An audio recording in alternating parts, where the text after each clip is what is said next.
I said this, I was the first person doing reviews on the D500 when it came out, and I told you that then because I did some testing to calibrate the best light meter in the world. You have to plug in a profile, and I knew that before I even made the profile. I knew that the D500 clipped specular highlights a little too easy by either a half a stop or, usually in bright sunlight, 3/4 of a stop. On your Nikon D500, I said D5, on your Nikon D500, especially if you're in bright sunlight, set your compensation for 3/4 of a stop under. This is a video that people have basically been begging for because I keep getting asked the question, if you are a Nikon D500 owner, keep this in mind, okay? If you're shooting A, flash photography, you know, this is an ISO-less sensor, right? You know there's a little slider in Lightroom there where you could drag the exposure to the right. Yeah, you feel me there? You see what you can't get back in a shot are blown speculars, highlights. You can't get that back, you know.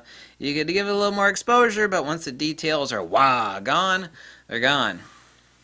Especially so in bright sunlight. So you're shooting some high contrast stuff outdoors, just automatic. It's like, I'm going to be shooting outdoors, I'm going to take some bird shots like I was doing when I was on vacation. I got a pair of Nikon D500s. I mean, first thing I did is I dialed in 3/4, sometimes a stop, depending on how high contrast it was. I'd dial in a full stop under. Usually shooting in aperture priority.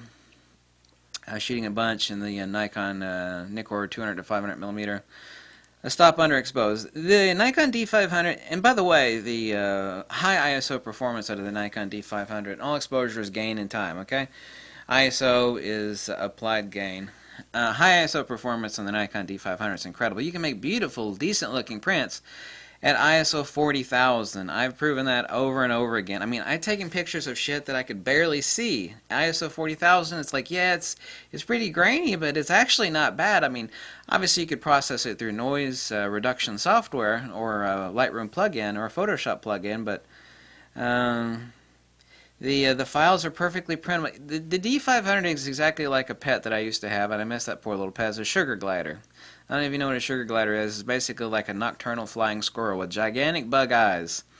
And people love to play with their animals in the daytime, and anytime you shake a sugar glider out in the daytime with its gigantic bug eyes, it wants to squeal at you because, you know, you're hurting its poor little eyes. Everybody should have a sugar glider as a pet. They're so cute.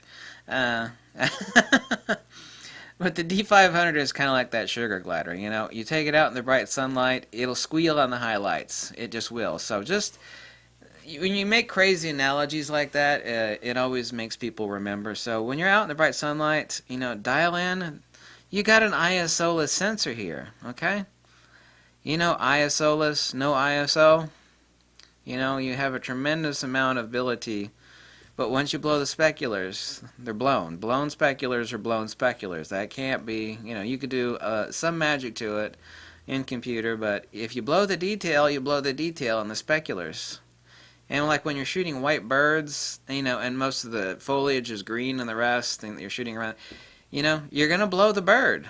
That sounds like something that you would get at a brothel, to blow the bird. Now I'll edit out that later. Blow the bird.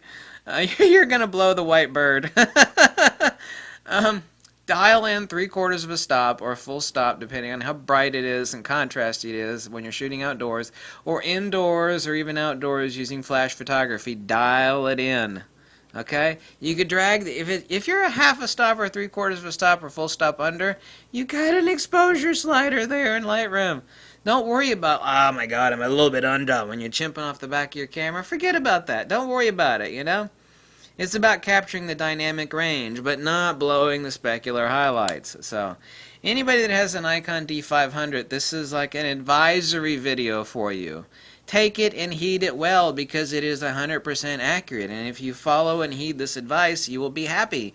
And you won't end up blowing that white bird that you were taking a picture of, working off of matrix or spot metering or whatever. Just dial it in. 3/4 of a stop, the full stop. Sometimes I even dialed in a stop and 3/4. Like on really, I mean, talk about southern Florida here where the sun's beating down on you. wickedly. You know, spot metering. The dynamic range is less, not much less, but it's definitely the headroom on your speculars between the midpoint of your dynamic range, where here's your shadow, here's your midpoints, and here's your specular. On the Nikon D500, your specular headroom on the D500 is a little bit less. It's easy to blow the speculars. Did I repeat myself enough in this video? The D500 is easy to blow the speculars.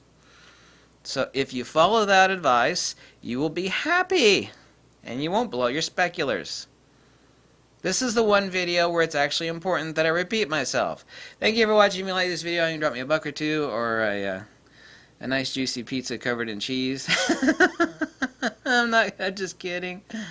I am so not kidding. Thanks for watching. Bye.